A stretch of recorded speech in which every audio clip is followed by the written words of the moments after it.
always has to be a shot at somebody. No. They're never clean. They have to run. That's the only shot they have. They do it for 82 games. We're about to find out. He already has shown what he's capable of. Did surprise me. I thought we were going to hang in there. This makes me think that we do need to be humble. I actually think you're the only one who deserved that.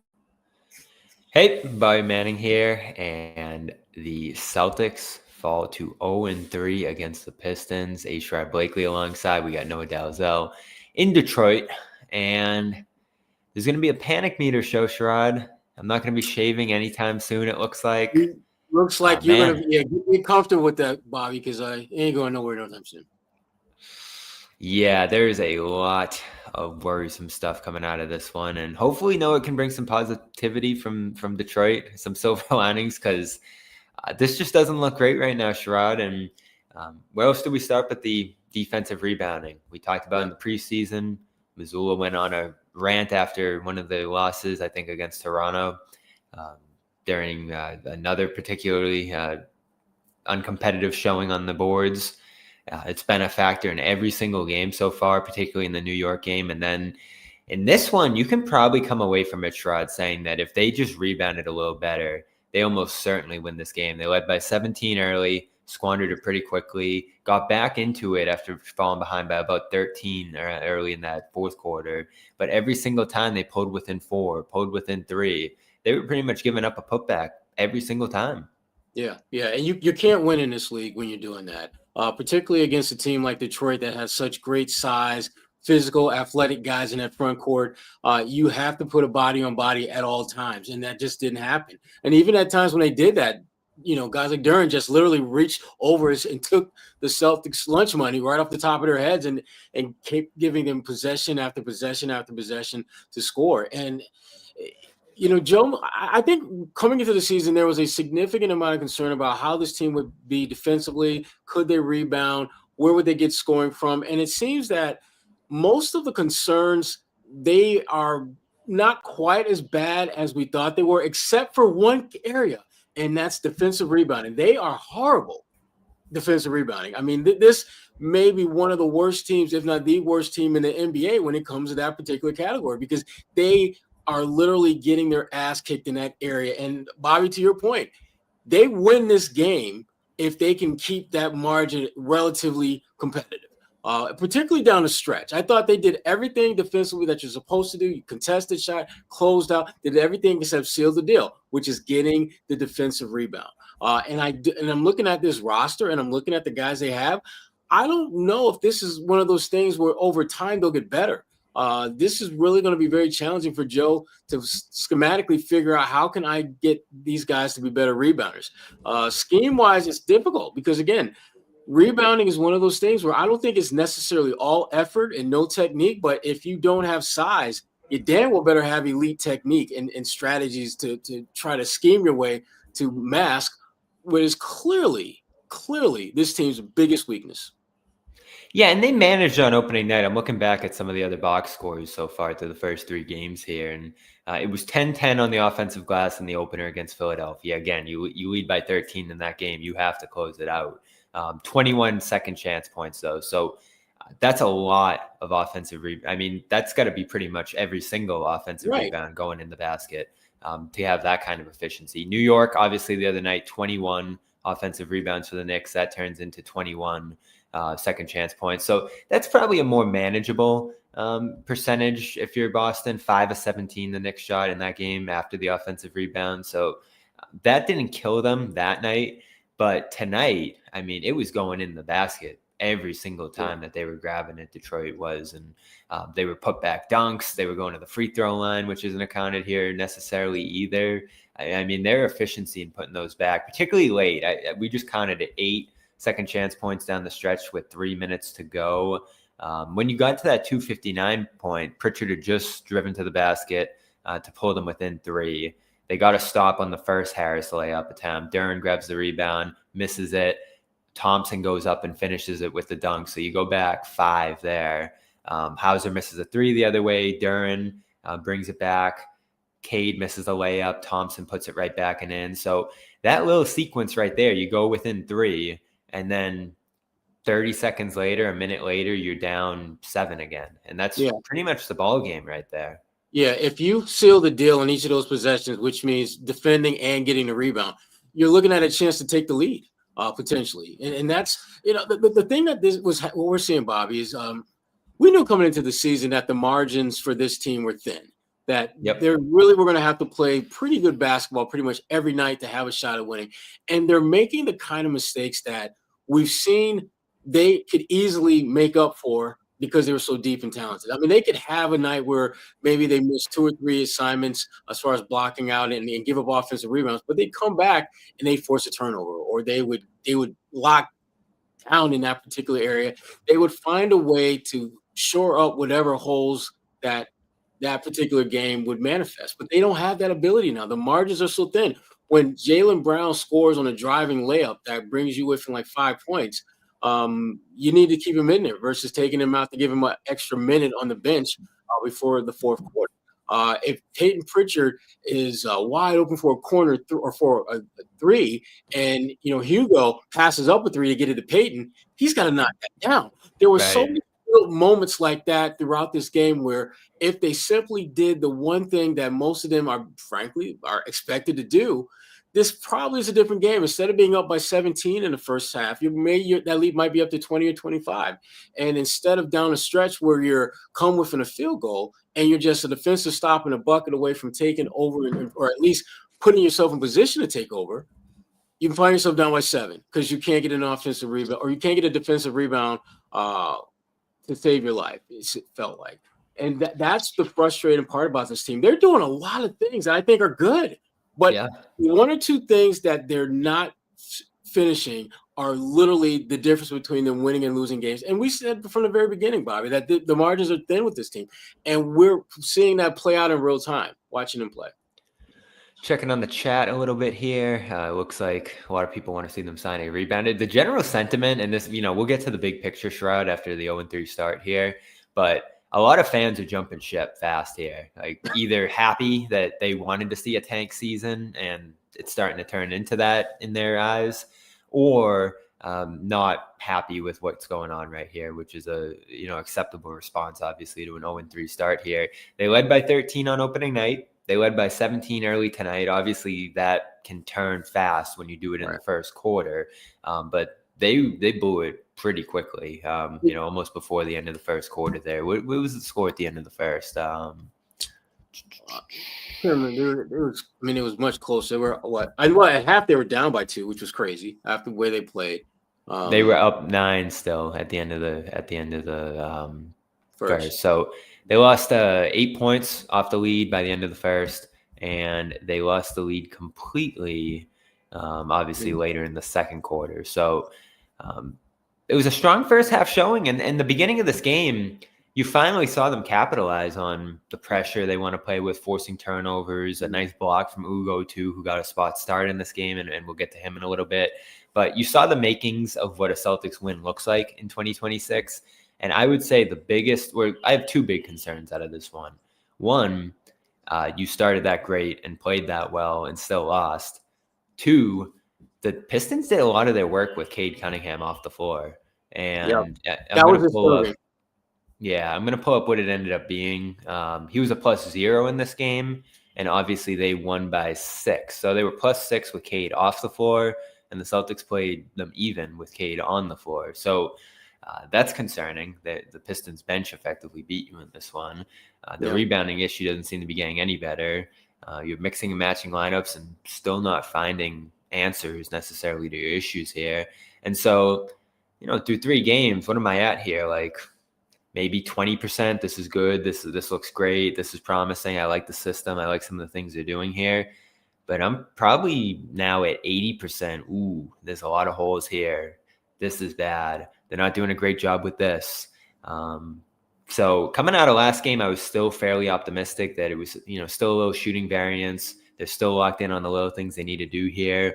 But, if John and Jimmy were here, who were both lower on this team than both of us, Sherrod, they'd be saying this is just who they are. And I'm not sure if I'm there yet, but 0-3 is good evidence of that.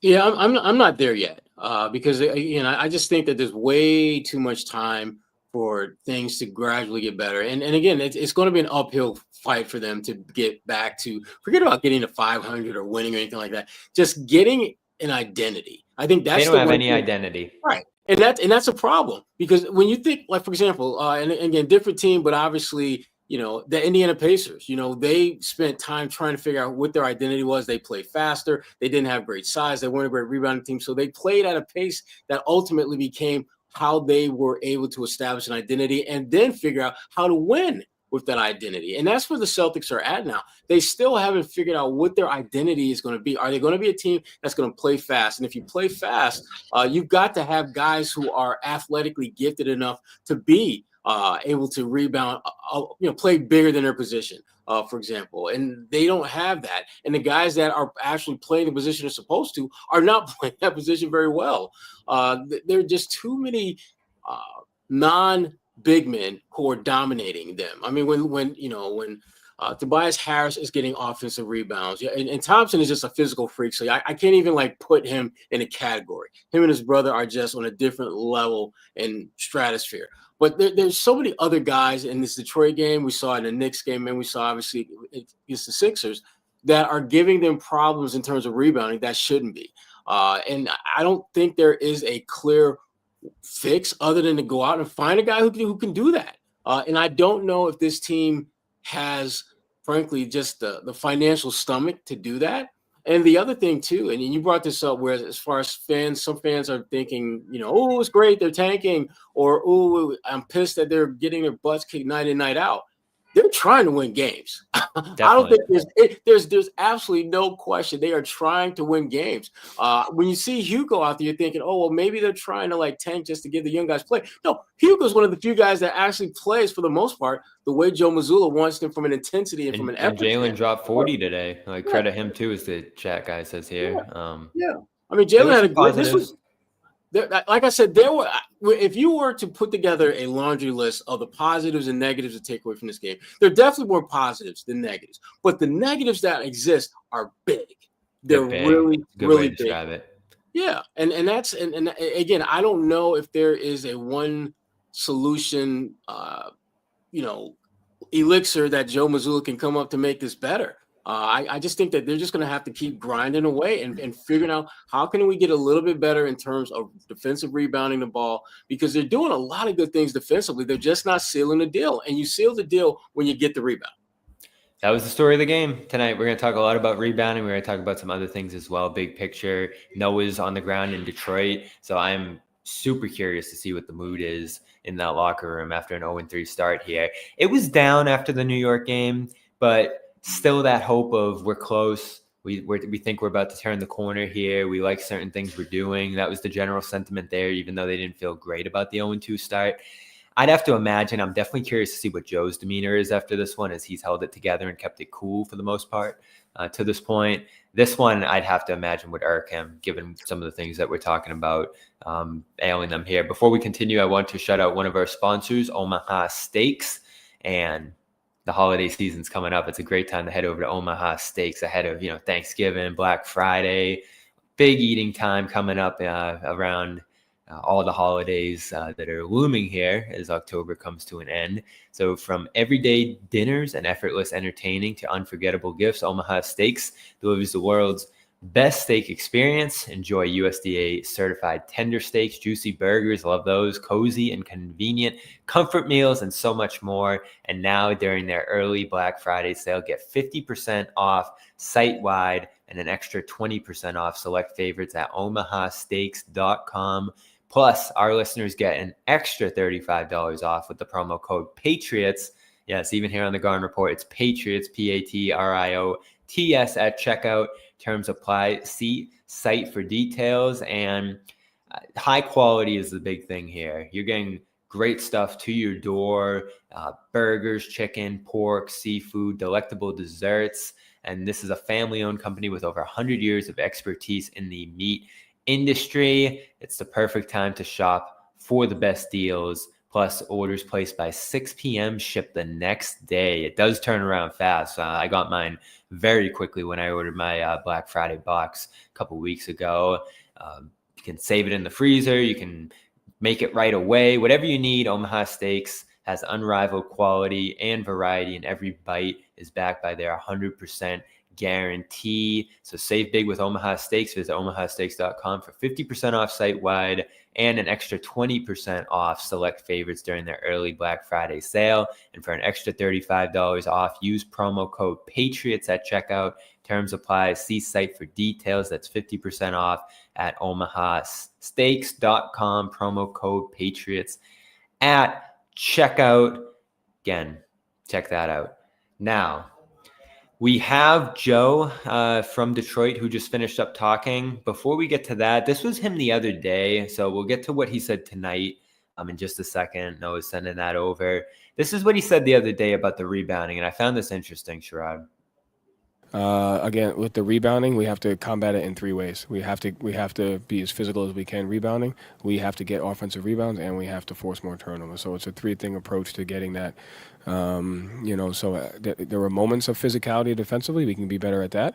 And then we got to combat it with offensive rebounding and us forcing turnovers and us not turning it over. I think if you look at those four categories, defensive rebounding, offensive rebound, forcing turnovers, not turning it over, we probably have a better chance at controlling 3 out of the 4 of those with our effort and our ability to control those things. And so we got to fight for those.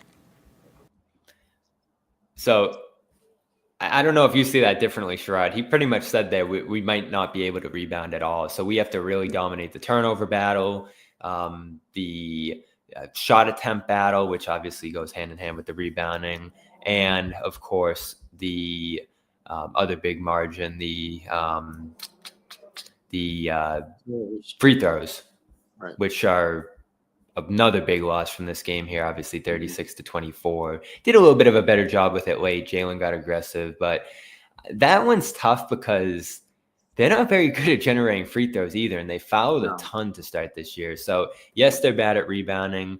Yes, they've done a good job at forcing turnovers, so you can say like, all right, that might be somewhere we can make up for the lack of rebounding. But teams are still going to get to the free throw line against them, especially off of rebounds. They fouled a lot off those offensive rebounds tonight. So that's tough, right? To look at it this early and say, yeah, we might just not be able to rebound. Yeah, the one thing he said that I thought was interesting was he talked about the physicality.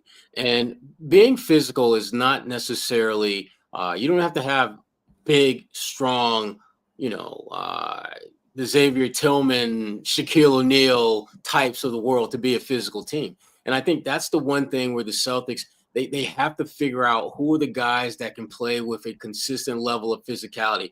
Because the turnovers, I think they've done a pretty decent job in that regard. I think their defense has done a good enough job to where they're getting enough from that particular phase of play to where they should be able to win some games and be competitive.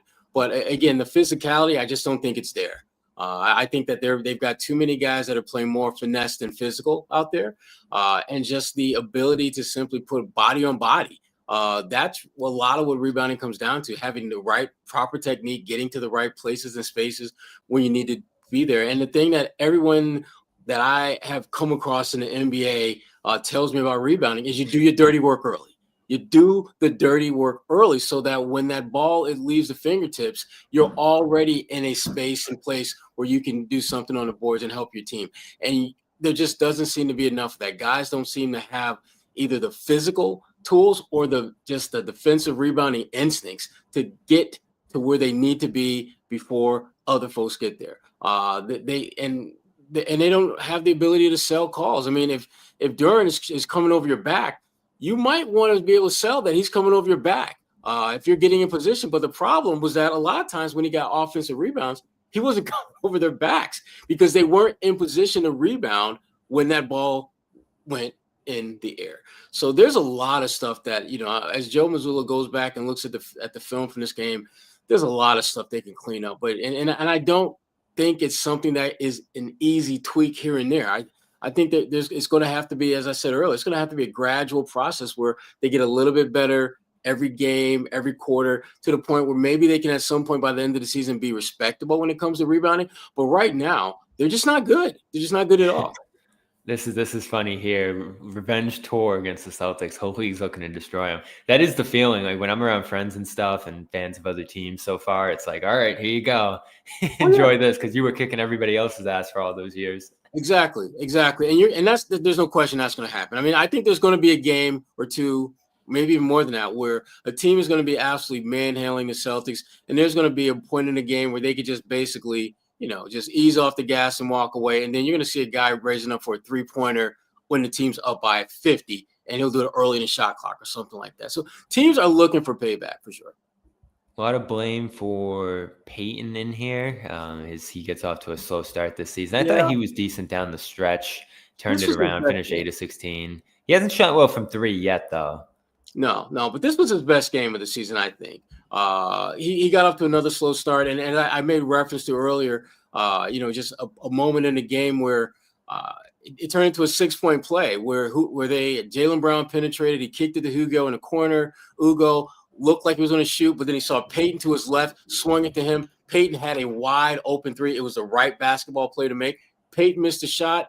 10 seconds later, Detroit hits a 3. And again, it's been that kind of start to the season for Peyton. I don't know whether it's the fact that he's starting and that's taking a little bit more out of him in terms of what he can do from a physical standpoint, or whether he's just going through one of those funks. I mean, remember, we've seen this before from Peyton Pritchard, where he would go through a 3, 4, 5, 6 game stretch where he just couldn't make anything. And then he would gradually he'd get back on track. And then he'd have maybe 2 or 3 games where he just can't miss. And then at the end of the season, all things, taken into account, he had a good year. I think there's plenty of time for him to do that, but he needs to start making the open shots. I'm not concerned about him anything other than making the majority of the open shots, because he's getting a pretty good amount of those looks now, which I'm surprised, frankly, that the looks he's getting are as good as they've been, and he's just not knocking them down. Yeah, and so 2 of 8 for him in the game tonight. Regular season entering today, he was 2 of 14, so that brings him to 4 of 22 this regular season from 3. And then if you add in the preseason, 4-22 plus 5 of 21, so 9 of 43 for Pritchard from 3, going back to the start of the preseason, which is pretty rough. And someone asked me this during the game, Sherrod. That's 21% from 3 for Pritchard so far, going back to the beginning of camp.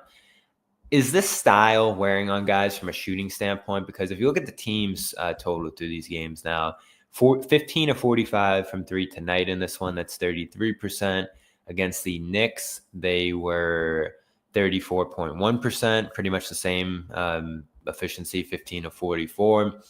And then on opening night, they finished that one 11 of 43 from 3, 25%. So they've pretty much been 11, 12, 13, 14, 15 3-point makes at about 25 to 33%, which is legitimately one of the worst efficiencies in the league. And Jaylen said it in camp, we have to play this way. We have to guard up constantly, press, be aggressive, play fast, which we can get into a little bit how effectively they've done that. But is that all-out effort style also hurting their 3-point shooting, which they're still obviously here relying on pretty heavily? Well, I gotta believe it is, and to Jaylen's point, they don't have a choice. They can't play the style that they've done in the past because they don't have that talent. They can't play this, more methodic half-court offensive set style that they've used to, because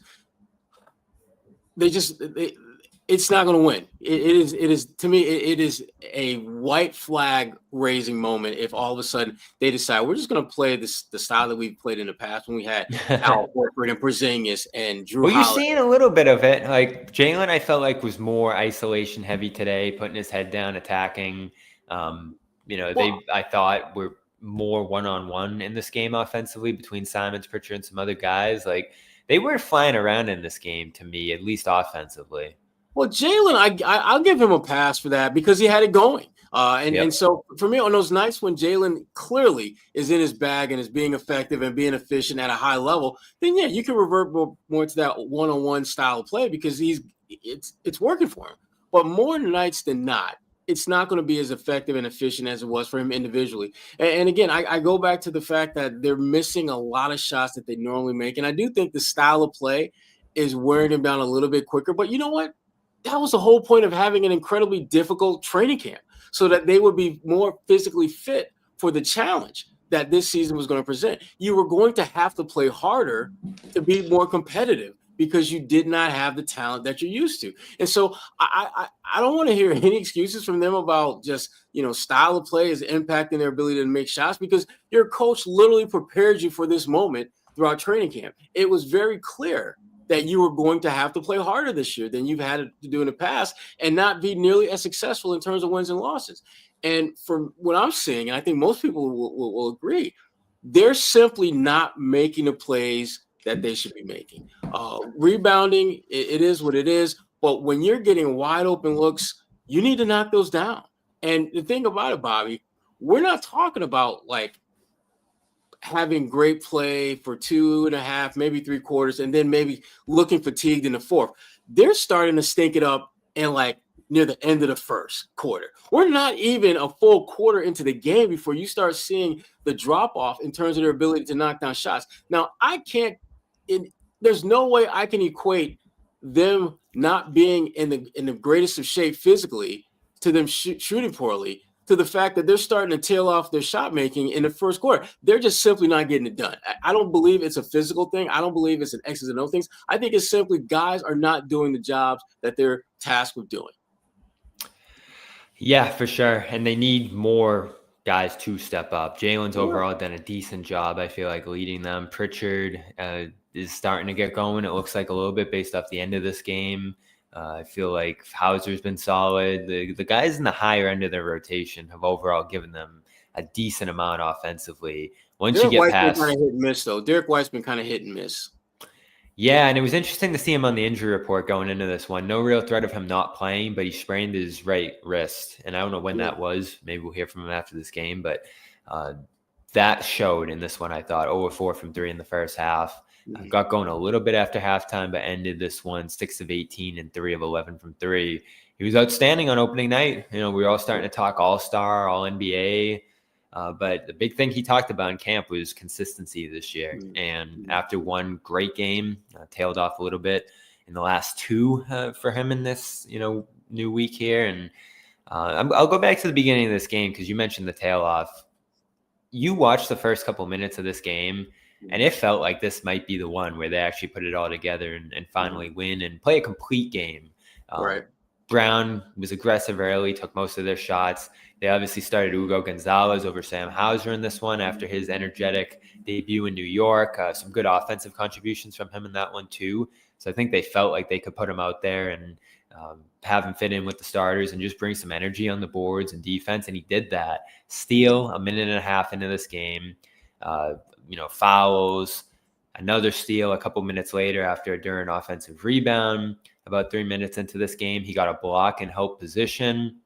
And I believe in the first half had 3 steals, a block, and forced an offensive foul on Detroit. So he forced, I think, 2 of their first 5 turnovers, which were in rapid succession to start this game.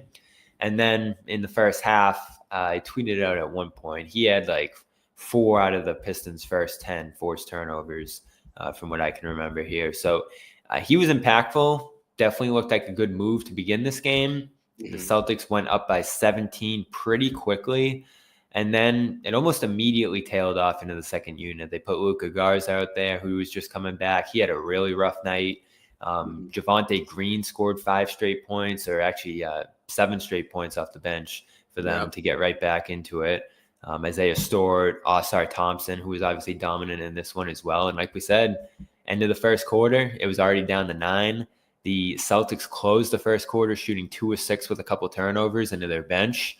And it was all Pistons from that point on. I think at one point in the third quarter, I went back and counted up, but the Pistons outscored the Celtics by 29 from that point where they went up 17 up to the biggest Pistons lead that they built in the second half. So we've talked about winning quarters. We've talked about stretches, little stretches that hurt the Celtics here. The story of this game was actually that the Celtics were good for a little bit in the first, a little bit in the fourth, but most of this game, the Pistons just blew them off the floor. And really, it was the Celtics offense that struggled. 25 in the second, 23 in the third. Mm-hmm. Yeah, and it's not, and again, Detroit's going to be a good team this year. I think we've all agreed that they're going to be, in that top 4, 5, 6 conversation, and maybe even higher depending on how things shake out. But the Celtics struggles felt it was more them than what Detroit was doing. They were getting great looks, I think, for most of this game, and they just simply weren't knocking them down. Now, could that just be physical fatigue from playing hard defensively? There may be some of that, but that to me is no reason or explanation as to why you're missing shots or you let a 17-point lead in the first quarter be cut in half in just really a couple minutes. And that is something that, again, there are a lot of positives that they can take away from this game. But again, the negatives, the things that they're not doing well, there's a pattern to them. And there doesn't seem to be a clear kind of nipping of the bud of that pattern. And so it feels as though like offensive rebounds, or lack of defensive rebounding on their part is going to be an issue all season long. And if that is the case, let's put it this way. The last time they lost first 3 games to start the season was Brad Stevens' first year in Boston. That team won 25 games. Not saying we're going to go there, but that's where John was. Right. We talked him off the ledge a little bit. We gave him some optimism, but that's where he started, when he was looking at this roster over the offseason. I think he ended up getting close to 40 or wherever he ended up there. Jimmy was the lowest on this team. But John was low coming in, just looking at what they have talent-wise here. And, I've been a proponent of the system and the top-end talent that they have, but those guys just aren't getting it done for the most part right now. And no depth is emerging. Like, you've seen bits and pieces from Keita. I thought Tillman had some moments in the preseason and then on opening night against Philly. He didn't even play tonight. So whether it was matchups or his offense going in the wrong direction, he finds himself on the bench in this game. They tried Minot to unlock them, and he had a nice third quarter tonight, scored 10 points. Still finishes a minus 11. Garza, we mentioned. Simons, we should get to in a little bit because that thing does not look great right now. And so we're stacking up all the things that don't look great right now. There's a few silver linings for sure, but they have like 2 guys a night emerging right now. And you need way more than that to win a game, even to be close in a game, because the final score looked close here, but this was not super competitive after the first quarter for the Celtics. And this is a team, given what the Pistons had done so far. I know they had a nice win in their second game over Houston, but they're not one of the better teams in the East to me. They're probably going to be a middle of the pack playoff team. But in my mind, coming out of the first 2, like the Knicks could be the 1 seed. The Sixers, if everything goes right, could be at the top of the East too. So gave them the benefit of the doubt there too. Like maybe these were just tough opponents. You're still figuring things out, but you have to win on Sunday. You can't start the year 0-3. That's exactly what they did here. So let's get into that history, Sherrod. You mentioned it. Sean Grandy tweeted it out after the last game. And the Celtics are now 0-3 for only the 11th time in team history. Obviously, you mentioned the last one was that tank year, the first Brad Stevens year, 2014.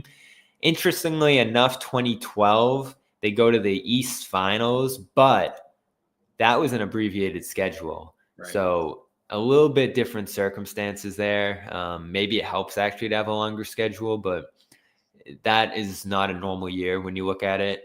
They've only made the playoffs 3 out of the 10 years that they started 0-3, including that one. 95, they lose in the first round. I believe that was a Reggie Lewis team, right? I think so. And then 51, they go to the East semifinals. And obviously, we don't have to mention things were a little different back then. But in modern history, when they've started 0-3, they have typically not made the playoffs when they've done so. It's not a good sign. I'll have to look at the league stats, how that usually goes around the league. But this is where the Celtics stand when it comes to starting 0-3 here. And we said this on the show after Friday, Sherrod. When you look at the schedule coming up, it doesn't get any easier. The Pelicans are interesting because they've played great on offense so far, and they've really struggled defensively. They haven't had their centers available, but it looks like they're going to get back into the lineup for tomorrow. Vase Missy practiced today after hurting his ankle, so I'd imagine he'll be back in their lineup. But they put Zion at center last game, and obviously that didn't go great. So they're 0-2 coming into this one as well.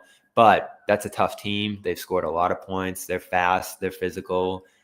They have some great top-end players. No game's going to be easy for the Celtics this year. And obviously, New Orleans is going to be a little desperate, too, on the back half of a back-to-back. Cleveland on Wednesday, Philly again on Friday, and another back-to-back against Houston on Saturday. So this is another tough week coming up. Scariest part is that Jalen was on the injury report again today, and obviously he looked great. No signs of that limiting him here in this one. But does that mean he's resting the back half of the back-to-back here? I'll be interested to see that, because they don't have Jalen tomorrow. They're really up against it. Even against the New Orleans team, that's probably one of the easier ones that they've seen on the schedule so far.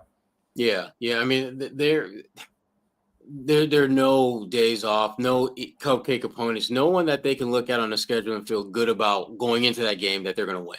They're going to have to play better. I mean, it sounds simple and easy to do, which obviously it's not. But they're going to have to find a way to play better. They're going to have to do a better job on the defensive boards. They're going to have to do a better job when it comes to forcing turnovers. They're going to have to do a better job of getting someone to step up who can play above what they're expected to. I think Jalen has been consistent with his play. He had the big turnover game against the Knicks. We get it, but it's not like that's something we haven't seen Jalen do before. It's not like it's something that is an automatic seals their fate that they're going to lose type of thing. We've seen Jalen have high turnover games and the Celtics still win those games. So that's nothing unusual. But the only guy that I think most people up to this point can feel comfortable with who has exceeded expectations is Hugo. He's the only one. And it's not even so much that he's just playing better than we thought. He's actually That's a funny way to put it. What's that? Yeah. That's a funny way to put it. He if you just are plainly saying who has exceeded expectations so far, it's just Hugo. Because he wasn't expected to play. Right. But the thing is, though, not only is he playing better than expectations, but he's also playing well enough to where he's justified why he's playing. It's not that he's just exceeding a low bar. He's actually playing well enough. I mean, think about this. When they played the Knicks, who's he guarding? Jalen Brunson. When they played Detroit, who's he guarding? Cade Cunningham. He's literally taking on the toughest assignment out there and doing a pretty damn good job.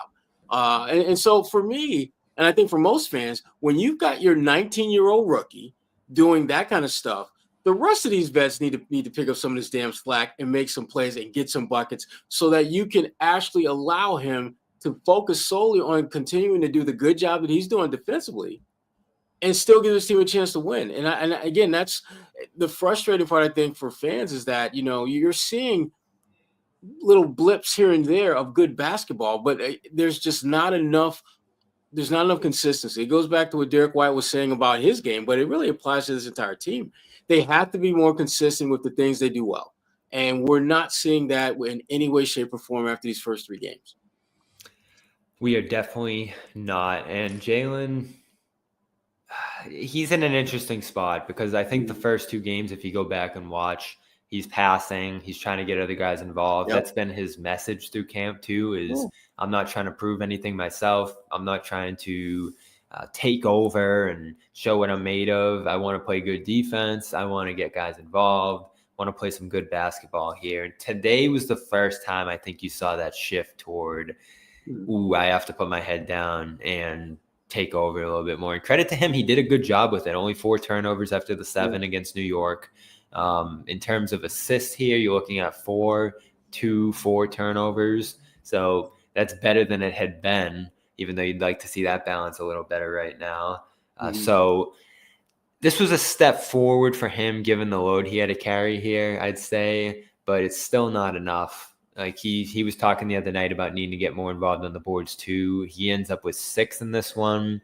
One of 3 players who had 6+ here. Pritchard put in some work on the board, so he should get some credit for that too. Yeah, Hayden did a decent job as well. Yeah, he kept some balls alive that didn't register at all. They got them extra possessions, which was good. I thought, again, I thought Pritchard's best game of the season. I felt that he put his imprint on this game in a positive way. Yes, he missed some shots that he's expected to make, but overall, I thought he did a number of really good things that gave them a chance tonight. Same thing with Jalen. I think Jalen, is in the toughest position of anyone on this team because you have the ability to take over every single night. I mean, if Jaylen Brown truly wanted to, he could very easily be a 30-point per game scorer for this team. this season. I have absolutely no doubts about that. But the thing is, they wouldn't be very good because that means he would be taking a lot of shots he normally wouldn't want to take or should take. But I do believe that he's got to find that balance between being a little bit more of an impactful player offensively than he's been in the past, but not necessarily be a ball hog. And it's a hard line to walk, but he has to do a better job in that regard if this team has any shot of getting back on track and winning some games. Because if Jaylen Brown is giving me 23 points and 4 or 5 rebounds and 4 or 5 assists every night, I can tell you more nights than not the Celtics will lose that game. He's going to have to be able to really put up numbers, either scoring, rebounding, or passing, that stand out above and beyond what he normally does. And then some of those other numbers can be about the same, but there has to be one statistical area where Jaylen Brown is exceptional for them to win night in and night out. It doesn't have to be the same category, but there needs to be one of those categories. Tonight, it was a scoring. I thought he scored well enough for them to win.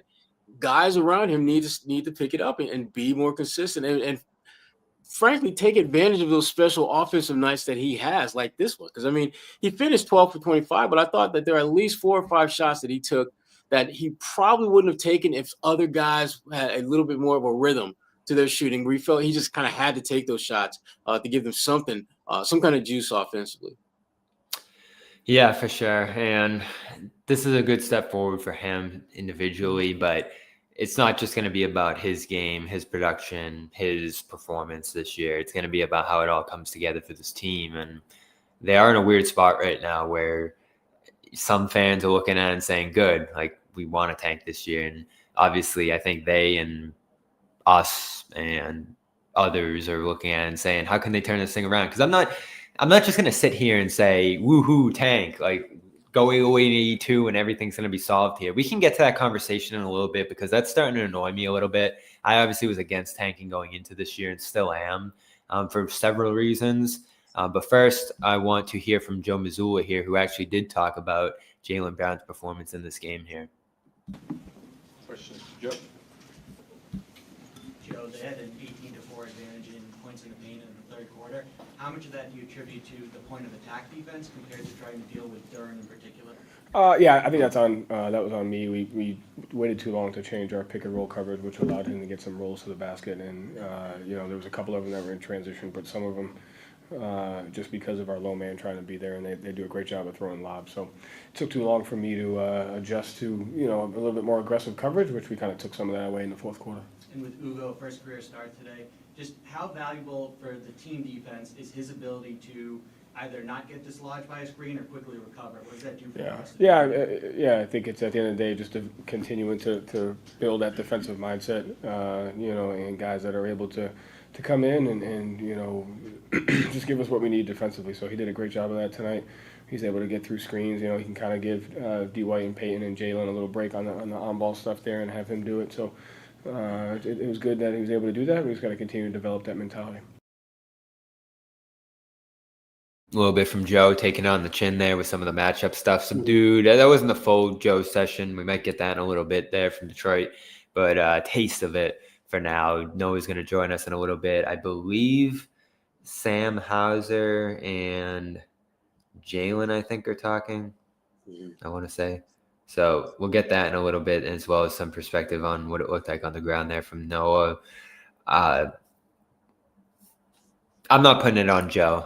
I think he's actually put them in a good position right now, one, with their style. I think we both agree with that, Sherrod, that frenetic fly around, force turnovers, get on the offensive glass themselves, still shoot a lot of threes because there are a lot of shooters left over here. That's given them the best chance to win. And they've been in these games, 2 out of the 3 now. They've led by double digits. So when that happens, to me, I don't think that's on the coach. Maybe this is some adjustment stuff you can look at through the flow of the game. Obviously, they're just doing a revolving door rotation right now and just pulling guys in and out of the game constantly. So maybe you can criticize them for that. But what else are you going to do when you have a completely new roster and you have no idea what any of these guys bring to the table? You have to find places and spots for them to get in. Shireman was in for a couple minutes again tonight. Tillman obviously left the rotation, and they saw what they had in Garza, which obviously did not go well. But I don't think you can bury anybody right now. You have to keep finding pockets for pretty much everybody on the roster to contribute. And I love the move to start Ugo in this game. So I'm not pointing the finger at Joe right now and blaming him. Right now, you're just looking at this roster and saying that they're shorthanded in their areas where they're weak. And you're looking at numerous guys, especially among the established veterans who have been here, who just aren't playing up to the standard they need to win games right now. So Joe is not high on my list. I didn't even have him on my blame pile on Friday. Maybe I should have. It's going to take me a little while to get to Joe when it comes to the blame this year. Well, here's the thing, though. I think overall, Joe has done a solid job with what he's been dealt, the hand that he's been dealt with this roster. But the problem when you have a team like this is that, again, because the margins are so slim in terms of winning, every miscalculation is magnified because we know that it means more in terms of winning and losing because you have less to work with. You have more. You have less of a cushion to be imperfect. There's a point in, I believe it was either end of the first, maybe, where they were, or maybe right before the half, where they took Jalen out with about maybe 50 seconds or so to go, and they had the ball, and they didn't get it. They didn't get another shot off. In fact, they gave up a bucket after that, and it was one of those things where I understood what he was thinking, and I would normally agree that was the right thing to do. But when you're playing, when Jalen had just had a driving layup like a few seconds later, you got to do things a little bit unconventional or out of your normal routine to some extent. When you have, one, a team that doesn't have an identity, and two, one player who has an identity, who's playing one of his better games, if not his best game of the season offensively, you got to ride that as long as you possibly can. And I wouldn't necessarily say Joe made mistakes per se. I would say that he made some questionable decisions that normally would not be that big a deal, but because the margins are so small for this team, and if they don't work out, it becomes a much bigger deal than it should be. But again, he has to figure out a way to get this team to either become a better rebounding team or find a way to make it not become such a major issue / storyline night in and night out. Because the first 3 games, all losses, if you were to go down a list of what are the 3 biggest reasons they lost, each game, defensive rebounding is going to be in that top 3. And so he's got to figure out a way to just get them to either eradicate that, minimize it, or find a way to make it not such a obvious problem for them. Yeah, and I think if you are going to criticize Joe for something so far, it's the style they want to play not translating fully. And through 3 games now, after ranking in the top 10 in pace during the preseason, they are now 24th in the league in pace. And it's obviously hard to get out and run and play at a high pace when you're not rebounding. They have forced turnovers, so that's a little strange to me that they haven't been able to turn those into consistently fast offense, because that's the style we said that they have to play that's going to lead to success and more possessions and more points. This hasn't been a great offense either through the games that they've played to this point. So just not a lot to feel great about so far. We are going to hear from Noah in just a second, but I want to shout out one of our sponsors first before we bring her in here. Some sound to listen to there in Detroit. And here's our wonderful sponsor, Prize Picks, who, ahead of a big game on Sunday night, it's the perfect time to go over there and build a lineup. And I love it. We're now 2 months into football season, and some of our fantasy teams are just off the rails right now. Injuries. You didn't pick the right guys. You're in last place and have lost all, if not most of your games. So go and pick a new team every week over on Prize Picks, where you and I make decisions every day. But on Prize Picks, being right can get you paid. Don't miss any of the excitement this season on Prize Picks, where it's good to be right. Pick more or less on 2 to 6 player stat projections.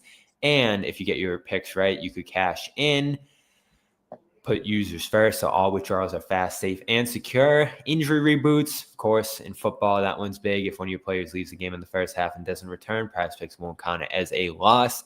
Prize Picks also invented the flex play, which means you can still cash out even if your lineup isn't perfect. You can double your money even if one of your picks doesn't hit. It's the best way to cash win cash this football season, which players are going off, which ones aren't. Make your picks in less than 60 seconds and turn your takes into cash all season long on Prize Picks. Download the app today. Use the code CLNS to get $50 in lineups after you play your first $5 lineup. That's code CLNS to get $50 in lineups after you play your first $5 lineup. Prize Picks, it's good to be right. So let's welcome in Noah from Detroit.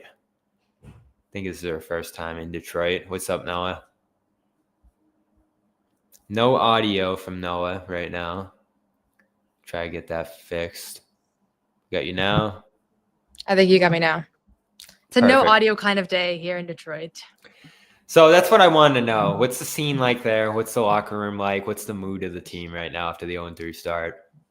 Yeah, honestly, more positive than you would think. We heard from Peyton Pritchard and Jaylen Brown post-game, and they both, especially Peyton, talked about how this was a necessary step in the right direction for them and that they feel like they are moving forward as they should and that they just wish they were winning during the process. And Peyton specifically said, if we shoot like we normally shoot and we're getting the looks that we want, we win 2 of 3 of these games.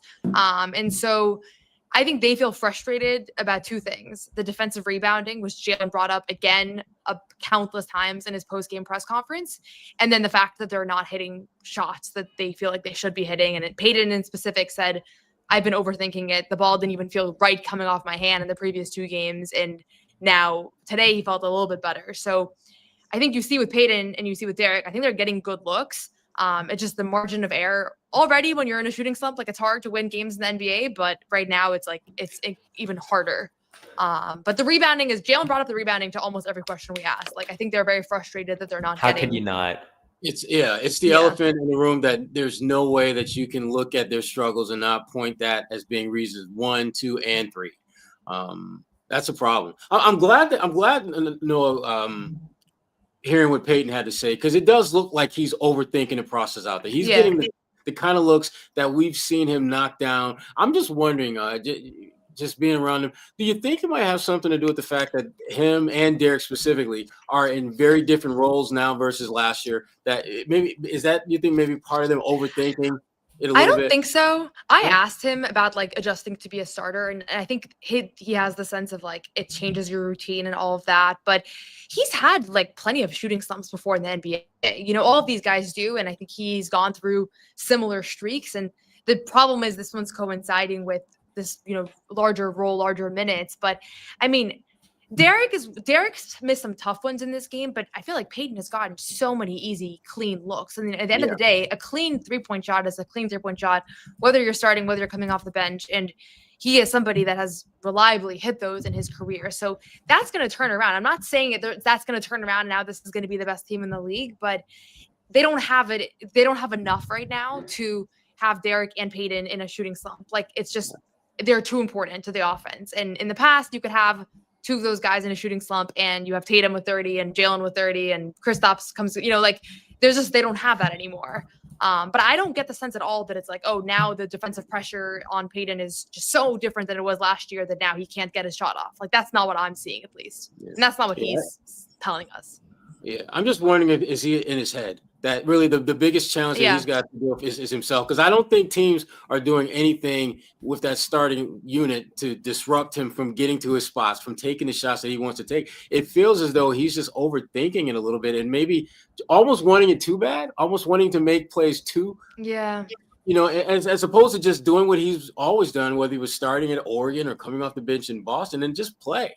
I really wish I watched him and just felt that, okay, he's just out there playing. I don't feel that when I watch him now.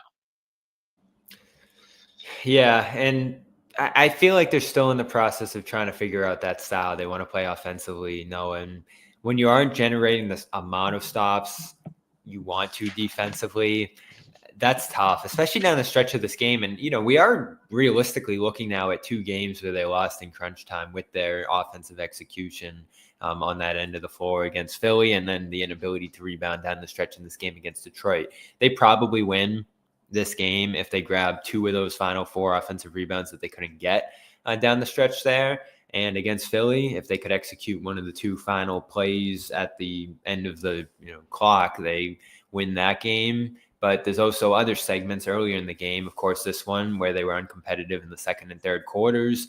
and the opening night game where they blew it obviously earlier in the quarter, leading by 13. So I think we're past the point of like a couple stretches killing them right now in these games, and more looking at like a larger segment where they just haven't been a great team so far. And I don't know how I compartmentalize all of the 3 games we've looked at right now, because I said this to Sherrod earlier. I feel like I'm now at about 80%.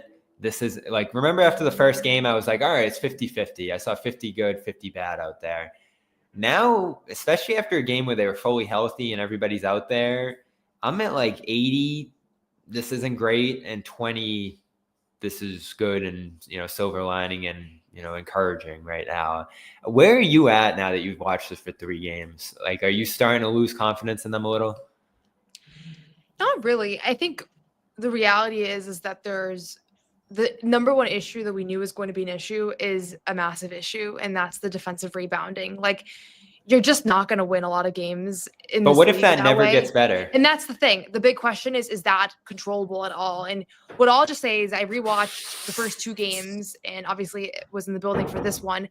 A lot of it, to me, in my, relatively novice opinion, like, it looks like it's guys that are being asked to rebound who haven't really had too much in their NBA career. And I asked Joe about that, and Joe said, maybe it's a little bit of that, but he said, and they don't have like the Tatums of the world that you can just count on to swallow. He didn't use Tatum's name, but they don't have like those guys. But the other thing is that guys are just in general are crashing way more in the league. So it's like, this is a bad year. I was thinking that earlier. This is a bad Everybody's year for them to crashing. be like shorthanded with all these post players and everybody's out of position all the time, because already this is where the league's at this year. I mean, this was the line of questioning that, Fred Katz of The Athletic had pregame in New York, and he's not writing about the Celtics, with just everybody's crashing. Like, that's been the big story. So how controllable is that? I think it's more controllable than it looks right now. I just have to believe that somebody like Jaylen Brown, who is a really good athlete, he had 6 rebounds in this game. I think you can start counting on him for more than that. And he's multiple times now pointed a finger at himself and said, I need to be better on the glass. One other thing I'll mention, just because I know we haven't played sound yet, Jaylen is still playing through this hamstring strain. He said the first 2 weeks after suffering the injury were high risk as far as re-injury goes. And so a little bit of that, like maybe he doesn't have the same explosion or burst that we're used to him having. I was wondering in my head, is it maybe like a knee thing? Because we know that he had the off-season knee surgery, but he pretty plainly said like he's playing through this hamstring thing and he wants to play tomorrow night. He wants to play on back-to-backs. He doesn't want to sit. But there is that mental hurdle of like, he doesn't want to re-injure it. So that's been, I think, affecting him a little bit. So just putting that out there because I realized that's probably a relevant update from the locker room. Yeah, that's the other thing that worries me too, is this team's a little banged up right now. And we'll look ahead to the Pelicans game in a sec here, as we start to look forward to the back-to-back. I'll be heading down there, Noah as well, for a pretty important game now. Like the 0-3 stats are dire in terms of making the playoffs and all of that. The 0-4 stats, I'd have to imagine, would be pretty devastating to look at. We do have some sound from the locker room, so we'll put a bow on this game before we look forward, listening to Peyton Pritchard and Jaylen Brown react to this one. So the question is do I think the paint was the issue? Yeah, and just like how much of that do you attribute their paint production to the point of attack defense compared to trying to deal with Dern in particular down? I mean, they're a big team. They rebound really well across the glass. So, I think this is part of growing. We learn in each game how to keep getting better and better. Today, I think we made a step, and that's how you gotta look at it. It's just, did we get the result we wanted? No, but like, are we taking a step? And I think we did that tonight. So, can hang our hats on that. What do you feel like improved tonight? Just feel like defensively, the whole game, we went on a stretch maybe in the third where we got stagnant a little bit and let it slip. But defensively, I thought guys brought great energy, and but yeah. Peyton, Joe always talks about the process of winning and what that looks like. It feels like that's changed this year with your guys' new play styles, more aggressive defense and the offense changing. As these results come in, you get more film on what it looks like against any opponents. How much you thinking about, not changing it, but like adjusting it, how it's working. Make small tweaks throughout the season. Still 3 games in, so it's funny to say this, but I think it's my first time really going on a 3-game losing streak. So it's like unfamiliar, but it's a little adversity, but you look at this, it will make us better. Yeah, but we'll look at it, and there's new offensive things, defensive things we can add to help us get better looks and stuff like that. But making a step. What do you want to take from the losses? You said it was your first 3-game losing streak. What do you need to take from this? What do you guys need to improve out of this to kind of stop it here? Well, again, it's like a lot of new faces, so we're learning how to play together. People we haven't played with before. What roles, how are we going to help each other be better on the court? So I feel like tonight, that was, like I said, it was a great step. But tomorrow we're going to go to war again, try to pull that one off, win or lose, come back to the next game and go back at it. So this is how I want to take. I think it's Joe's mindset, it's this organization's mindset. It's just a growth mindset of can we continue to chip away at it and get better? You had a very visceral reaction to your first 3-point make in this game. Yeah. Do you feel like you've just been missing shots you normally make, or Yep. it's not necessarily different looks or anything like that? No. I mean, you've seen it tonight. I even missed some wide open ones I usually hit. So it's funny. There's times you just, as shooters, you go through phases where you just don't make the shots that you want. But I feel like tonight it was coming out of my hands a lot better and looked a lot more smoother. So I thought the misses were better. As the Philly game and the New York game, something was just off, and I think it was more mental. I started overthinking shots and stuff like that. So it was a step in the right direction shooting wise. I still don't think I shot it that well. So we're due to break out of this and start shooting it. And then just in general, how has starting felt to you? I know you've come off the bench for most of your career. Yeah. What is that adjustment like? I mean, it's a different field. I've been so used to coming off the bench, but you start the game. How do you warm up? How do you it's just a little different, but tonight I thought I made a good step in that category of how do I approach the game. Now I'm playing more minutes. Coming off the bench, sometimes you have to provide a spark and be looking for your shots right away, looking to defensively get into it. But now playing more minutes, starting you can the flow of the game, read it, take what's there, stuff like that. How do you guys avoid fouling so much, or is that just kind of the byproduct of your kind of a new defense? I think it's a little bit of both. Tonight they were getting some calls there in the first stretch. I thought it was a little tough. Obviously, we're trying to amp the defense up, so fouling's going to come sometimes. But then it's you leave it in the ref's hands to make those 50-50 calls at times. So, but yeah, we got to clean it up, knowing that when we're in the bonus, maybe that's when we got to be a little bit smarter, stuff like that. So interesting thing on the starting. I haven't been too tough on Pritchard so far. The chat has no. I'd say he's probably number 2 on the blame pie, if we want to call it that. Tonight? No, for the season. Joe's number 21 1 by points, far. season game high, 10 rebounds in this game, 4 assists, Yeah, 1 he turnover. started and turned it around. I liked his finish, and he was a big part of that stretch in the fourth quarter that almost won this game. The rebounding too, a huge point that they needed help in, and he's obviously one of their feistier rebounders, able to just get in there and pull it away from guys with his speed. So, among the adjustments we're considering here, switching Simons and Pritchard isn't up there for me. I like the Ugo insertion today. I thought that was a good idea, and it obviously worked early.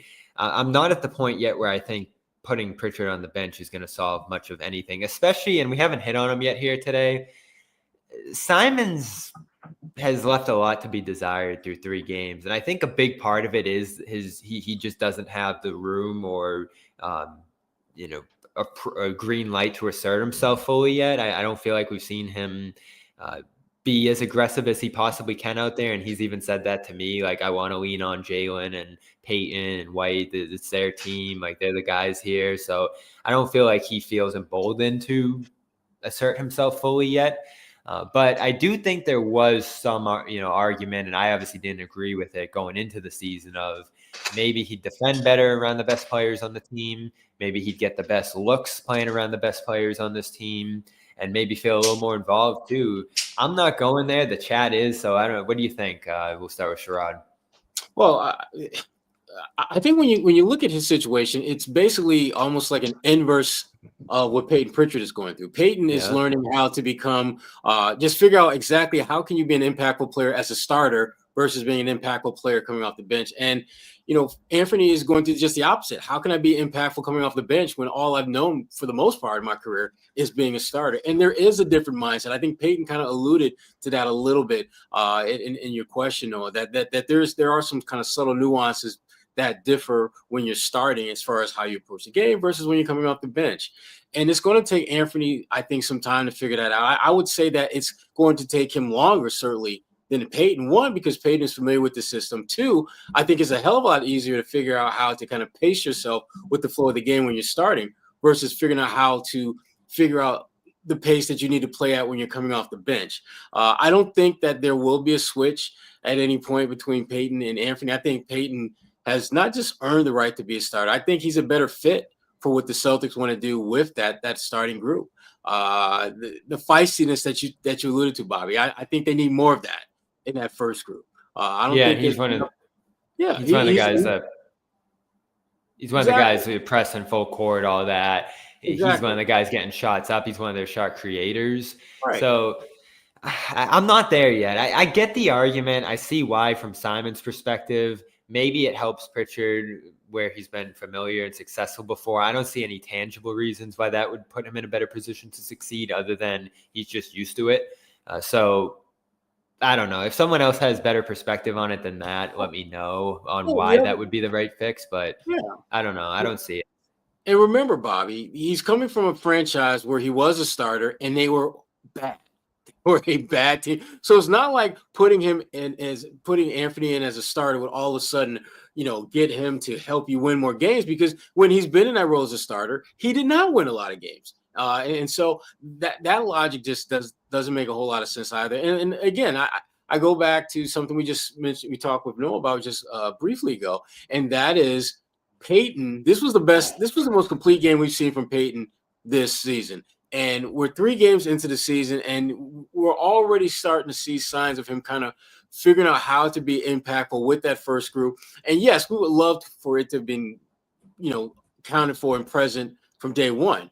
But if we're basically 12 quarters into the season and he's been, he's kind of figured out, or at least it looks as though he's figured out the last 3 quarters, some change, how to be impactful. I'm okay with that. I'm looking forward to seeing what he does against the ones. My gut tells me Peyton is going to have a really big game against the Pelicans, because I think that him more than anyone else, I thought, take away significant positives from this loss that I think can help him and I think can help the Celtics in their next game. Definitely. And we lost Noah here. We'll try to get her back. Give us a thumbs up here, Noah, if you are good. Looks like she's still working through some stuff over there. So I'm not going down that road as one of the big things that need to change. We can get Noah's thought on that when she comes back in. I'll get your thought on Hugo Sherrod as we wrap up our conversation about this game, because obviously I think he, again, is one of the few silver linings you can take away from their start to the season, is the fact that he looks comfortable, involved, and actually helpful to what they need in the aggression area. Yeah. The one word you mentioned, Bobby, that I want to really focus on is comfort. Comfort, not only in terms of just what he's able to do, but comfort in gaining the trust of his head coach. This is a coach, Joe Mazzulla, we know this. He's not the biggest fan of rookies. He just doesn't really play them, and understandably so, because most rookies, particularly when you have a team built to win a championship or contend for one, rookies aren't going to help you much. Hugo is one of the guys, and we talked about this before the season started. This season, on so many ways, is almost going to be like a season-long version of NBA's version of Hunger Games, because not all the guys that we see playing are going to be playing for the Celtics next year. Only the truly strong and impactful and difference makers are going to stick around. And Hugo is one of those guys that is going to stick around.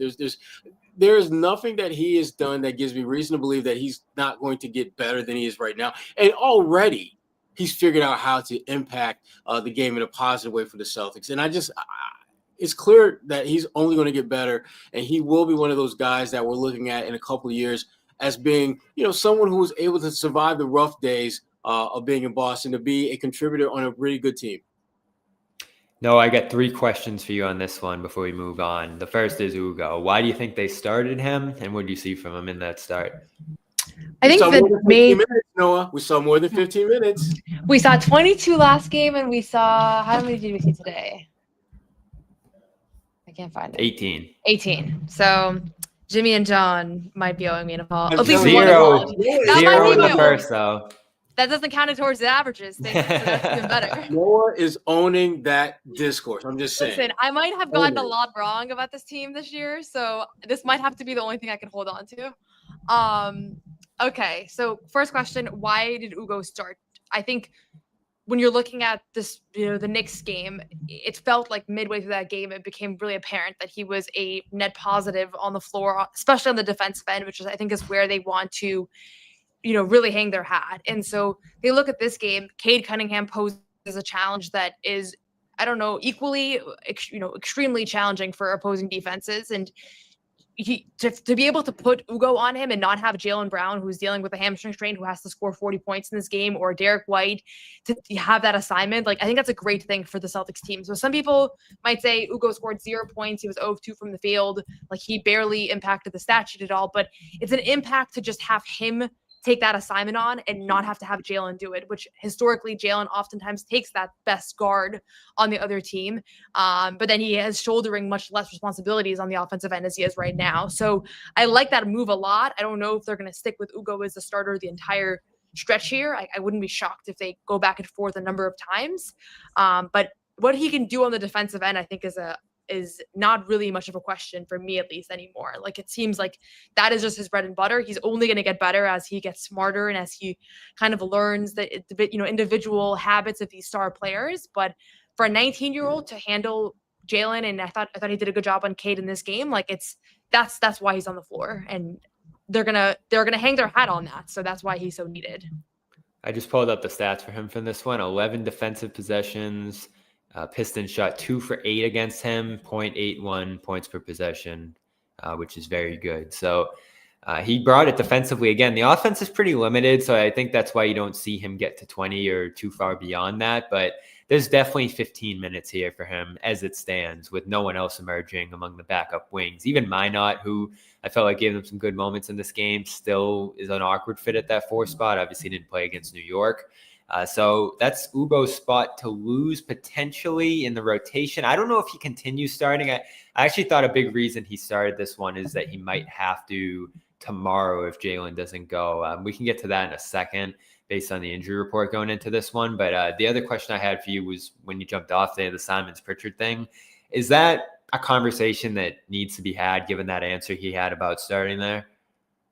No, I don't think so. I mean, here's the reality. Like, if you think Peyton Pritchard is a part of this team's future and you're Brad Stevens, this is the year where you're going to let him work through the potential adjustment of starting in a game. Like, yeah, it's going to be easier for him right now, as it's going to be easier for Anthony Simons to start because those are the roles that they've been in. But that I don't think that's reason enough to say, okay, you've been a starter, you've been a bench player. That's the way it's going to be because that's what you guys are used to.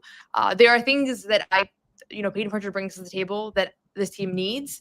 And again, like, I know it's the number one thing that fans hate hearing is like, oh, but if the shots were falling, but he is getting good looks. I don't think he's been forced to take shots that he's not comfortable with, or they're taking away the things that he normally looks for. Like, I saw somebody in the chat box say, normally he cooks second units. Like, not really, because he was playing 30 minutes a game last year. So it's not that the defensive pressure, in my view, and maybe I'm wrong, and I'll rewatch this game as well, but that's not what I've seen. And again, like, he was 8 of 16 from the field today and 2 of 8 from 3. And I think that the 3-point shot, a normal game, he'll make 3 or 4 of those. And now you're talking about a really good performance. So, like, he's just doing other things. I mean, he was their leading rebounder in this game. I still think he's a better defender than Anthony Simons. So I will give Anthony Simons credit. I think he has been better than I expected. He hasn't been a massive liability on that end. So it's more about just like the future of this team. Like, if Anthony Simons is not a part of this future and Pritchard is, then you play through whatever struggles there might be early on here. I'm with you there. I'm pulling up some more numbers for them offensively so far, because I feel like aside from the defensive rebounding, offense has been the issue for this team more than defense to this point. And their offense is coming in at 0.97 for the season, which is below average, 30th percentile in the league right now. They're 43% from the field, 51 effective, which is pretty bad. The shooting's been rough. They're keeping the turnovers down, which is good. they're forcing turnovers on the defensive end. So one of the big questions I have so far is, and I'll go back and watch to figure this out, but they're definitely not rebounding, and that's hurting their transition game, but they are forcing a lot of turnovers, and they did that tonight too. But they're coming in the 10th percentile in transition efficiency, 0.89 points per possession. They are 44% on the break, which is pretty rough. I also told Sherrod earlier they're 24th in pace. So they've forced turnovers. They've done some of the things, even fouling defensively. They were willing to do a little bit more of that going into this year. But the pace and the offense and the way they picture playing on that end, even the movement, even the lack of cutting stand out to me so far, Noah. They are not in a great place offensively. And as good as Jalen was in this game, and Peyton at times too, I feel like a lot of their success in this game was just going back to playing one-on-one, attacking mismatches, and hitting shots out of those possessions. Like, we just haven't seen enough other guys emerge offensively to feel great about that unit so far. Yeah, that's honestly been one of my biggest takeaways. I remember when we were talking about this team in training camp and in the offseason, and it was like, okay, there's a ton of talent still offensively. Like, there are guys that can shoot the ball. There are guys that can create their own shot. Like, it's not last year's team, but there's still a lot there. And the defensive end is where we had questions because you lost like pretty much all your versatility. And then when this was one of the most like illuminating moments that I had this in training camp was when I asked Joe about the kind of where he's happy with things and where things are behind. And he said very plainly that the defense was ahead of the offense and that the defense was in a much better place and that the offense just takes more time. The defense is more about like buy-in mentality and effort, and that the offense is the schemes and kind of getting to know the chemistry and the guys and timing and all those things. And so he said before the season started, that that's going to be the challenge. And we have seen that. People here are mentioning the assist numbers. Like, that's very notable that guys are not necessarily creating for each other at the rate that they need to. A portion of that's going to be fixed if shooting improves, but I also think that it's not just been missed threes. And then as far as Jalen goes, he and Joe both said it wasn't like necessarily that he came into this game looking for his shot more. But I also think that's just kind of like the right thing to say. It did look to me like he kind of got back to his bread and butter for stretches of this game of like, there's like 3 or 4 moves that Jalen has that we all know that we've seen for a decade now that are very hard to stop. And I think he wants to be more than just the guy that can create his own shot off the dribble and get to his mid-range and rise up above his defender, because that's what he's been doing his whole career. I think he wants to make his teammates better and do all of that. And that's where some of the turnovers come from, right? He had 7 turnovers against the Knicks. I think sometimes that's there's a correlation there. But in this game, he just got back to what we know him as his best self individually. And, and so that's how he gets the 41 points. But I don't view it as like that's a ceiling, but that's kind of what we saw. Like, he got back to just where he's the most comfortable. Chat wants an apology cam on him being all-star. I think it's too early for some of the Pritchard hate here. Can I actually, I'm just going to do this one. Well, thank you for loving me. But I'm like, before I clap back at this person, I said that Peyton Pritchard has all-star potential 2 years ago. I stand by it. And there's nothing that he's done this season that like makes me discouraged at all about his performance. Like, I feel like I'm watching a different player than you guys. Like, what has he done so bad through 3 games that we're like so rattled? Like, I'm very confused by it. I've rewatched these games. He just hasn't made his threes, but that's like that's been a thing before. That's Sam Hauser deals with that. Everybody deals with that. Like, am I missing something else in Peyton Pritchard's game? The one thing that I think he did a much better job of tonight that I didn't think he did as good a job in the first 2 games was finding ways to contribute outside of making shots. Like tonight, I thought he did a hell of a job on the boards. And even if he wasn't making his shots, there were clear indicators that he was still helping, doing things on a night when maybe he wasn't making his shots. But tonight he was making his shots and he was doing things outside of that. I'm not sure he did as good a job in those first 2 games of doing things outside of what we expect from him, which is to make shots. And I think that's the most significant difference between the Peyton Pritchard we saw tonight and the one we saw in the first 2 games. And to be very transparent, it's kind of weird trying to basically bury him for the season after 3 games. When he had 21 points on 8 of 16 shooting tonight, he had 6. Like, it sounds like you think he's putting up like 8 points, 9 points, 5 points, and we're all like, like, I feel like no, it's not. Yeah, he's been struggling with the shot. Yeah. Yeah, I didn't think he he was can't that shoot good right in now. the first couple games. But tonight he was not only good in terms of shot making, but also good in doing some of those other, things on the edges and on the peripheral that he needs to do a good job for this team to be competitive in addition to making shots. That's all. I think part of the frustration, and I don't want to speak for the fans in the chat, but there's a complete like loss in the playmaking department on this team from last year to this year, and that's Tatum first and foremost, but it's also guys that are like natural connectors like Drew Holiday and Al Horford, who I still think Al Horford is one of the most underrated components to an offense, and I said that all summer that it was a massive loss. And Luke Cornett too, a guy that is a natural connector.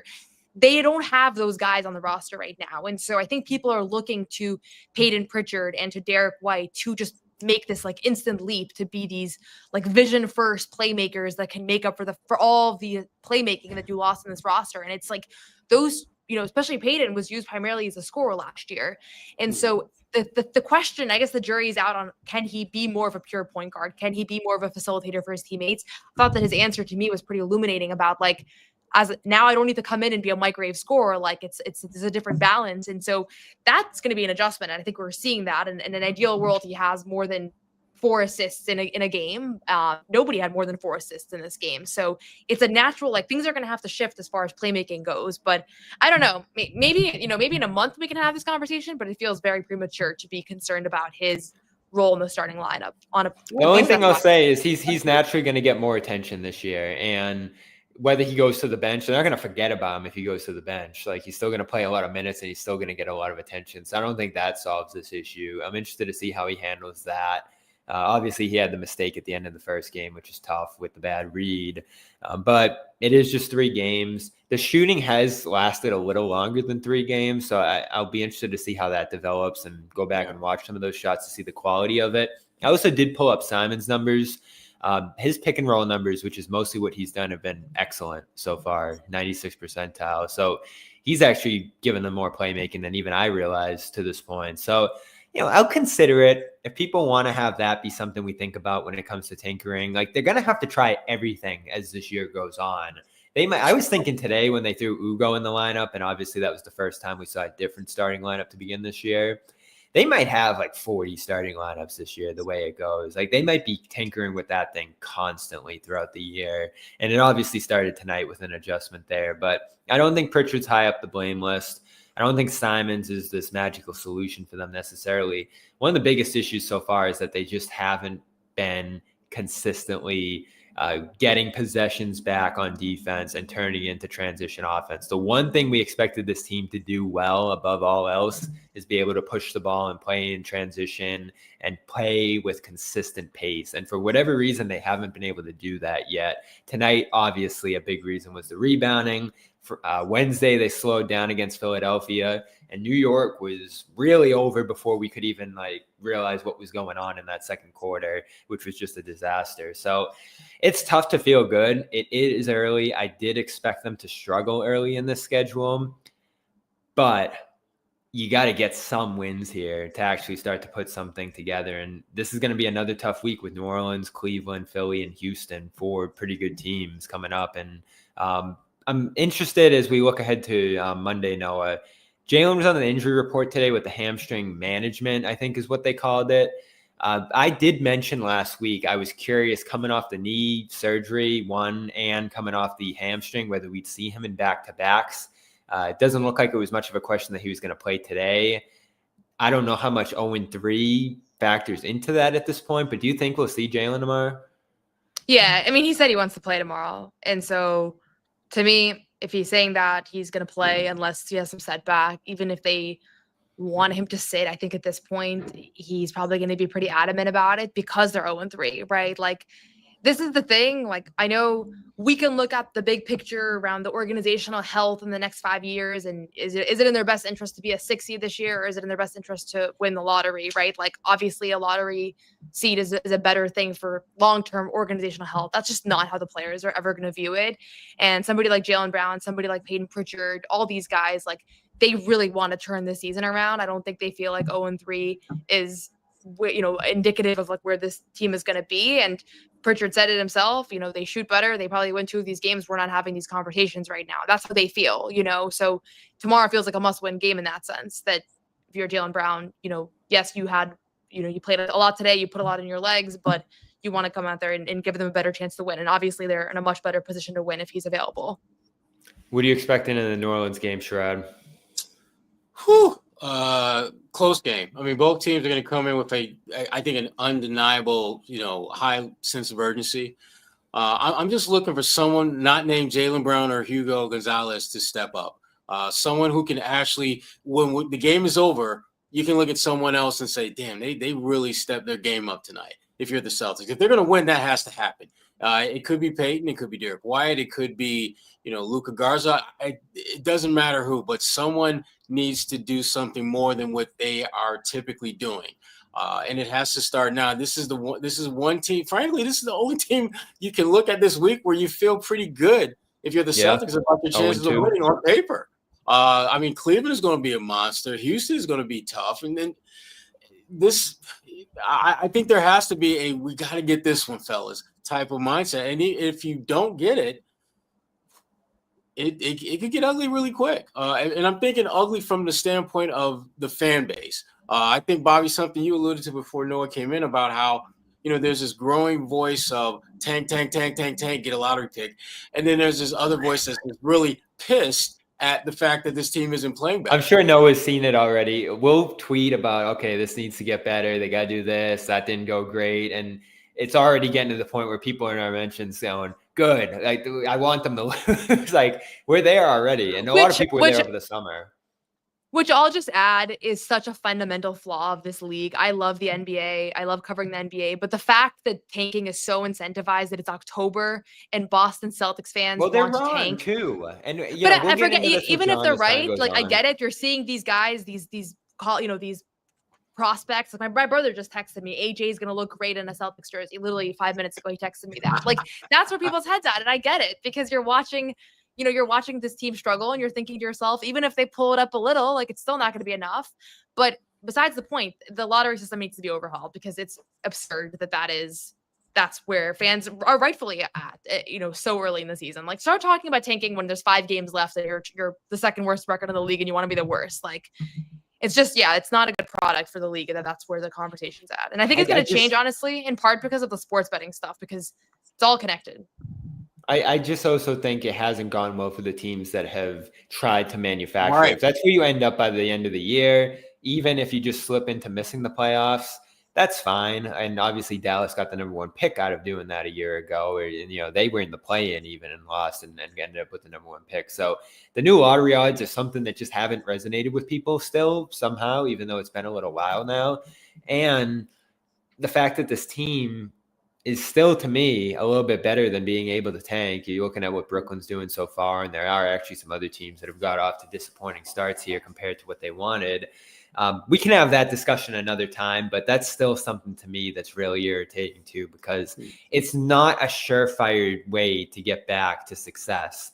And I know, John will say it's got to be part of it, drafting, but I'll say you have to draft from wherever you are. Cedric Howard went 11 in this last draft to the Grizzlies, who pulled off a draft night trade with Portland and found a way to get him in there. And with the 11th pick, he already looks like one of the best rookies in this class. You have to do stuff like that. Navigate the board, scout, find underrated, unsung prospects, which, looking at what this team's done so far with their picks in recent years, and Ugo looks like he's off to a promising start right now.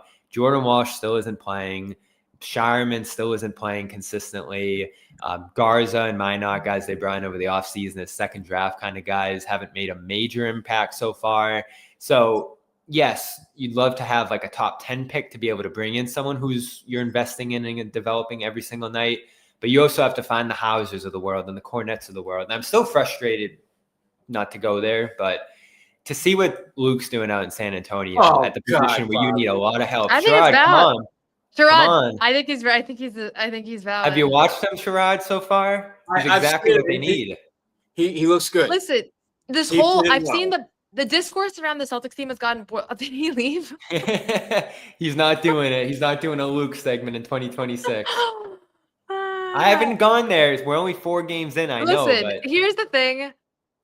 they lost a lot of talent in the offseason. We talked about it. It's, at first it's Tatum and then it's all these other guys. And Luke, to me, is at the top of the list because he fits their new timeline. I do think that Luke Kornet was a connector, was a rebounder, was a guy, he would help them a lot. It's actually kind of scary how much he would help them in this exact. And he group. knew the system. He was sharp. He played well off other guys. I know bits and pieces of how that thing went down and why he ended up on the Spurs and why the Celtics couldn't keep him. I do think they made a legitimate effort money-wise to keep him. I've said it a million times. He got $23 million, give or take, guaranteed from the Spurs. Celtics were in a position to give him about $20 million. But he liked the role he had in San Antonio, the ability to win there. And obviously it's close to where he grew up too. So there were other factors beyond the money, I'm sure, that led to that thing going the way it did.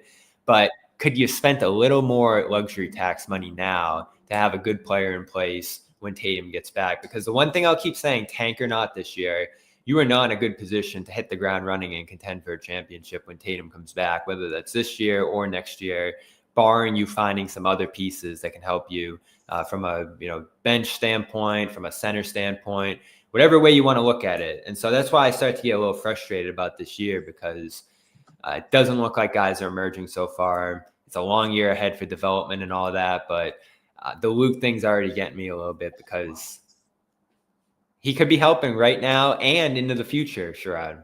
My computer does not like Luke. Yeah. My computer does not like Luke because the last time you even said his name, it just disappeared. So if I disappear again, Bobby, it is your fault. Just saying. Luke's a great rebounder too. He would have been a solution out there potentially. Final thoughts. We've been going for an hour and a half on this one. We're back at it tomorrow, so I don't want to go too long here. I'm heading down New Orleans. Noah's probably catching a flight early morning as well. Final thoughts from this one, Noah. No, I mean, again, I think there were some good stretches in this game, and I've only ever covered a team that was really good, in the last 2.5 years of the Celtics. And I think what you see is that part of what the difference between a good team and a bad team and the records is not always as big as it looks. And we know that because we see teams upset better teams in the standings all the time, right? They have enough to maybe win 1 game or 2 games, but they don't have enough to win 60 games in a season. And so the biggest question to me is whether they can control this defensive rebounding gap that they have, because everybody's talking about it. Everybody's thinking about it. You could tell it's the number one thing on the forefront of everyone's mind. But we also knew it was going to be a problem based on the roster. And I didn't, We played a cup before you got on here, Noah. Joe was talking about we might not be able to do that. So we have to control other areas, which I find interesting. Was that from the New York pregame? Postgame? Yeah. He kind of said the same thing today. I think that they know that it's going to come from, part of controlling the defensive rebound, he says, is taking care of the ball. Obviously, that doesn't actually, control the defensive rebounding, but that's kind of what he's getting at, is that there's going to be other things that they can control more. And then I think there's a few box outs. When I rewatched the Knicks game, there were 5 or 6 plays where the guy could have just gotten the rebound, had the only thing on his mind been that rebound, which I know is oversimplifying it because they're also running around on defense trying to get stops and contest and angle, and there's a million things in their mind, but I do think they can get better at it. Are you going to demand a trade, Noah, if they have a bad year? Tell KC. No, you guys might demand a trade from me though, because I'm never going to start being super negative. So Sherrod, the trade might be the other direction. They look, it's pretty simple. They have to do a better job of controlling the controllables, the things that they can actually impact. And Joe Mazzulla, he's made it very clear that there are going to be areas where we're just not going to get much better. But there are areas where we can become better, and we have to do a better job. And by me, the Celtics, they have to do a better job in some of those areas around rebounding. They're not going to find Wemby just hanging out there that they can sign for the minimum. It's just not happening. So if you can't literally get more size, or you don't see size that's going to be of value, you got to do all those other things better. You've got to cut down on turnovers. You got to force more turnovers. You've got to shoot the ball better. You've got to have better ball movement. You have to find ways to generate a style and an identity that can help you mask your greatest weakness. I mean, that's what the really good teams do. It doesn't mean they have good players. It just means that they have a good system and they have a good identity that plays to the strengths of that group. And that's, Bobby, as we talked about before Noah came on, this team doesn't have an identity. And until they figure out what that identity is going to be and should be, it's going to be difficult for them to implement a system that plays to that if you don't know what that is.